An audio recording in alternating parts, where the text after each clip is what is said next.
Hello, this is Sándor Lederer. I'm the director of K-Monitor, Hungarian anti-corruption NGO, and I'd like to talk about our project done with the support of the Norway funds, which was called Be Smart with Data.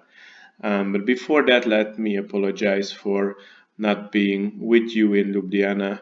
Unfortunately, I got sick at the weekend and did not recover yet. So K-Monitor is an anti-corruption NGO with a strong technology focus, and this is how this project Be Smart with Data, or the idea of the project arose, because we realized that very few NGOs use technology in their work, especially we saw this lack of capacity with journalists and watchdogs. So the original idea was to work with all kinds of groups monitoring public funds, but since there are very few in Hungary doing so, and that was a technical requirement in the project that we have to cooperate with at least 10 other NGOs, we opened up the scope of the project to all kinds of communication and advocacy work connected to data and technology, and this became the essence of the program, which had three goals. So as I said, we're an NGO with a strong tech focus. We've developed several databases, tools using algorithms to flag corrupt public procurements. We also do advocacy and research work, supporting, let's say, local municipalities in their transparency and participatory activities and policy. In the Be Smart with Data project, we had three main aims. One of those, so we are in 2014, one of those aims was to improve our own internal tech capacities, our knowledge about policies, our knowledge about tools, and also institutionally to have people who are dedicated data analysts and contracted people working on data visualization and communication with data. The second aim was to support other NGOs and collaborate them in their work and involving data and technology to make their communication and advocacy efforts more efficient. Also to help journalists. And the third one it was an advocacy goal to promote transparency and open data in Hungarian public administration and help municipalities, but also the government, to be more aware of what benefits transparency and the publication of data can be or bring to their work. In the project, a key element were workshops, meetups, hackathons, and the conference. Some of them for the project participants, some of them were open for all kinds of people and NGOs who were interested. As said, we cooperated with 10 NGOs that were directly benefiting from the program through capacity building, through micro projects and direct support we gave them, but we also had other collaborators, international ones, who came and did workshops and assisted in the project. The School of Data Initiative or the Engine Room, both international NGOs in this field. And we also did tech developments to deliberate data, to to have a tool that helps civil society organizations to visualize their budget, as these were the times also when the government attacked NGOs for several reasons, and also stating that they're not transparent.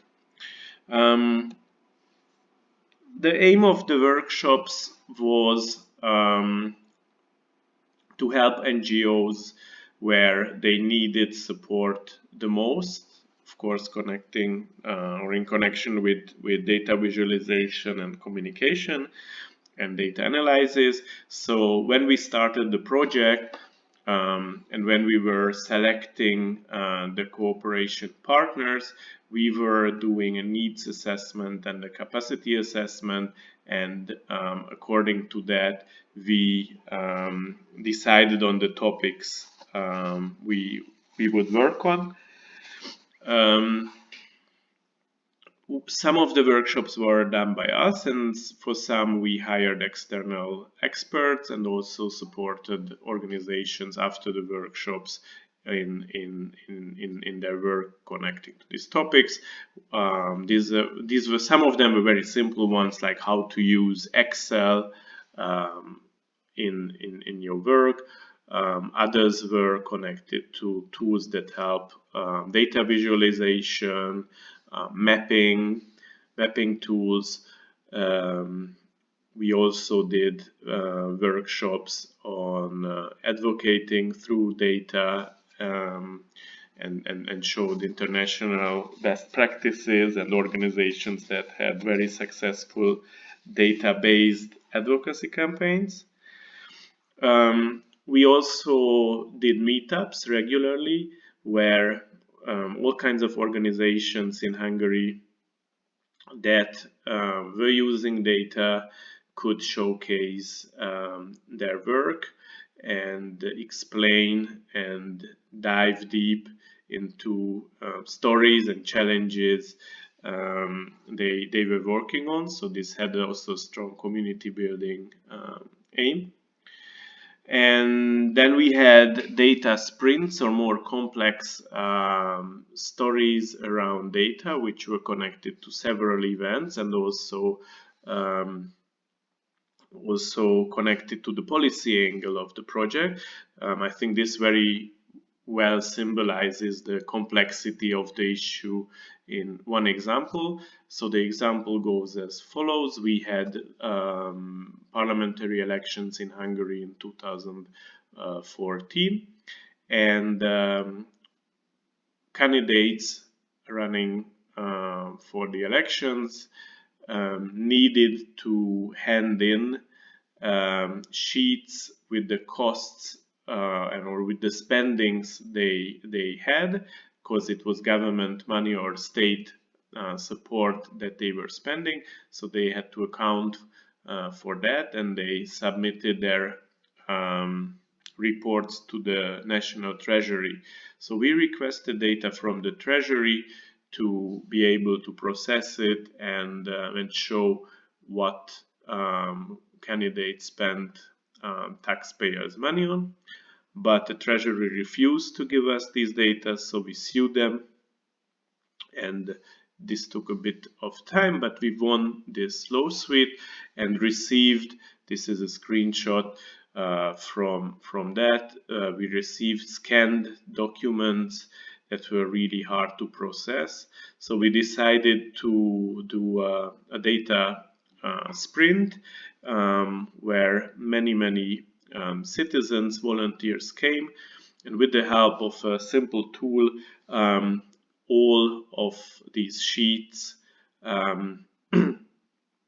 hundreds of the reports of hundreds of candidates were digitized into real databases, and then we did a hackathon with experts and journalists, and did all kinds of stories that were included in these data sets. This is just one for an example. We managed to show what percentage of the spendings at the elections for each party running there were transparent, These are unfortunately always the smaller parts, and the rest, which is invisible because of the bad legislation. And of course, we provided details about the companies and where the parties spend most of their data. And after this, we of course send the tool that we developed to the Treasury itself, telling them that you can use that as well to make this data more transparent for the next elections. Of course, they did not do it, but it was in the media a nice or a funny gesture when we did that. We also had other hackathons, which were very useful, not because we managed to do or fulfill and finish projects at the events themselves, because 24 hours or 48 hours are often not enough to do a full project, but it was very useful because teams and people were able to focus on certain issues and get really involved. So many projects that were started at hackathons went on later on and had tangible results. And we also gave a prize to the teams running at the hackathons. We supported their travels to conferences or events in Europe that were very interesting for them. So that one team went to Norway and another one to Sarajevo, to the Point conference, where a lot of interesting civic projects were or tech projects were showcased. And one of the examples again where such a initiative or such a project that was started at the hackathon continued after the hackathon and even after our Norway project was data, budget data on one municipality of Budapest. The aim was to visualize it in a way that citizens could understand on what they spent the money. And on this hackathon, of course, only a prototype of the tool with very basic design and very basic functionalities was done. But since not only NGO people, but also employees of the municipality attended the hackathon, we managed to continue work with them after the hackathon and established an open source tool that finally visualized their budget and was published on their webpage with more features, with more details and explanations, and they even renewed it and published the budget through this tool in 2019.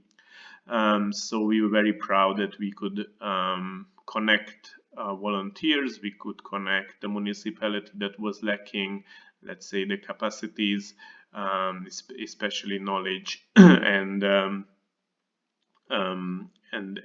staff to do this work, and together we could do a visualization. And as said, it's open source, so from now on any other municipality can take this tool that they developed with us and use it for their own data. Besides this, we did several micro projects with our partner, with the 10 partner NGOs. They were very, very different. So we had NGOs that were really working on transparency or anti-corruption, but we also had the Hungarian Helsinki Committee as a partner. We had the Habitat for Humanity working on housing issues. We had an NGO supporting Roma people through education. We had Mérték Media Monitor, which is an organization monitoring media freedom in Hungary and media plurality. We also had an environmentalist NGOs.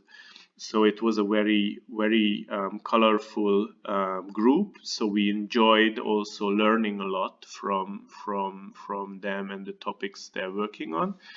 And and they formulated needs connected to data and visualization, and we developed little micro projects with them, which we financially supported or funded, and guided them through the development. It really depended on what they were interested in.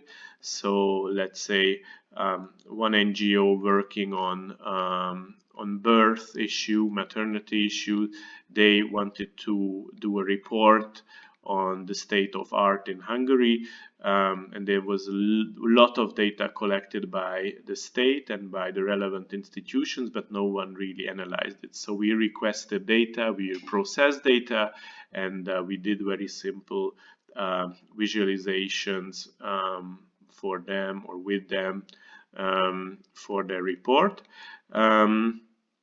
And the good thing was that we regularly worked with volunteer supporters, so they managed later on to keep those people with them and who were very enthusiastic about their work. And even in the next year, when our project was over, they could continue work with these supporters. Here, the Hungarian Helsinki Committee wanted to showcase that it's not the right thing to put people into detention, pre-trial detention, but it's much more cheaper and also human to just put these feet cuffs on them and simply track where they are, and instead of putting people into jail. And we did economic analysis of the situation, so there was a lot of data work prior to doing a film that shows actually that it's even not only in terms of the human issues, but for those who care less about the rule of law or the human part, it's also economically wrong to put people into detention. In terms of the policy, the program allowed us to focus on a lot of issues connected to data that we did not work on previously. One of those was local level transparency, which works in many ways differently than on the national level. We were following the development of the Open Data White Book, prepared by government institutions, unfortunately finally not implemented. We advocated also on the reuse of public sector information with other European NGOs on the European level, and we also did litigation for data. One of the examples was the one I was showing about the political finance data. Besides this, we developed lots of handbooks connected to data. We had an open data portal for collecting such information.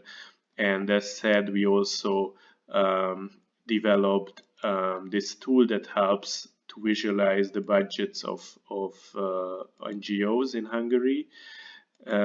It's very easy. It follows the form of the official report NGOs have to submit, and through this data, NGOs can simply showcase their spending and incomes in a very transparent manner.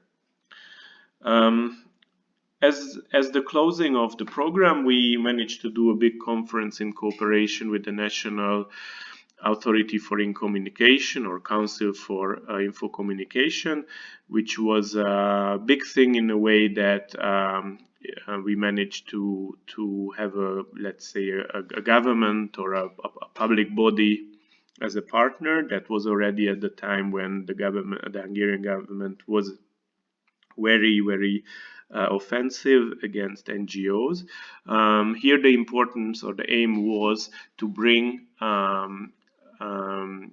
presentators and participants from the region, from the Czech Republic, Slovakia, and showcase to Hungarian practitioners what they do, and of course they realize that Hungary is lagging very much behind. And we hope that these examples gave inspiration for practitioners and also legislators and policymakers to improve on a state of transparency and access to data, not only again for rule of law issues or for the sake of transparency, but to understand that it leads to better quality public administration, and also the data economy can also be, in terms of an extra revenue, an important new economic area to develop on. And one thing I think which very much shows how important this and how valuable this project was for us, once the grant was over, we kept continuing with several activities such as the meetups and hackathons. We managed to raise funds for a few of them. Sometimes we just did it on a volunteer base.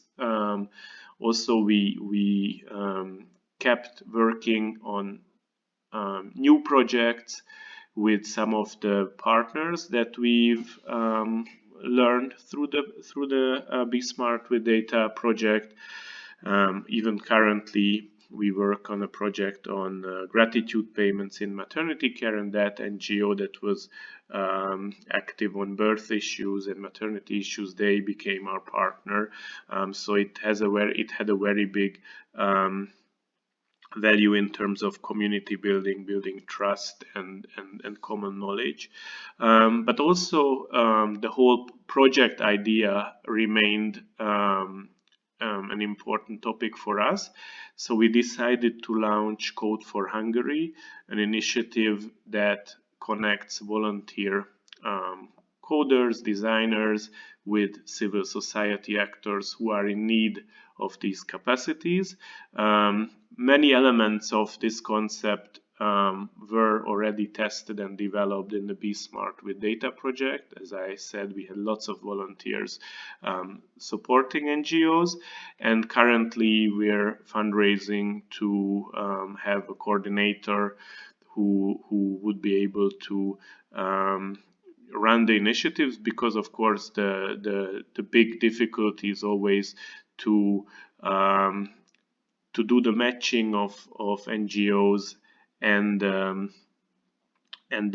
practitioners or experts, and coordinate the project, understand needs, and see what works the best. So just to close it, I would say this project was one of the most useful projects our organization had in the last 10 years, and regularly when we meet former project partners, we are so happy to talk about this project as a successful collaboration and something everyone benefited from. So I would also use this opportunity to say again a big thank you for the Norway grants mechanism that allowed us to do this work.